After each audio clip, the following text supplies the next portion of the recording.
3 বছর পর আবারও শুরু হলো গোপীগঞ্জ ধর্মতলা রুটের বাসটি। নমস্কার, আজকে আরামবাগ ডিপো থেকে একটি নতুন রুট চালু হচ্ছে। আরামবাগ গোপীগঞ্জ ভায়া কলকাতা। আরামবাগ থেকে ছেড়ে যাচ্ছে দুপুর 1:30টা, গোপীগঞ্জ থেকে কলকাতা থেকে ছেড়ে যাবে বিকাল 5:30টা।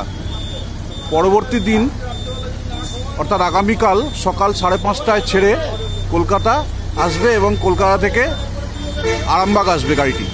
এই বাসটি আবার চলাচলের প্রেক্ষাপট কি ছিল জেনে নেব গোপীগঞ্জের তৃণমূল কংগ্রেসের কর্মী আনসারুল আলমের থেকে।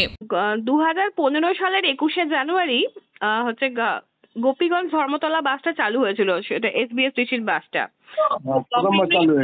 লকডাউনের সময় বন্ধ হয়ে যায়, আবার 2021 সালে কয়েক মাসের জন্য চালু হয়েছিল, ফের বন্ধ হয়েছিল। তো আবার নতুন করে আজ 19শে জুন 2024-এ বাসটা আবার ধর্মতলা থেকে 5:30টায় ছেড়ে 8:30টায় গোপীগঞ্জে ঢুকছে এবং কালকে সকালে আবার বাসটা গোপীগঞ্জ থেকে ধর্মতলার উদ্দেশ্যে যাবে। তো এই আবার চালু হবার কারণটা কি?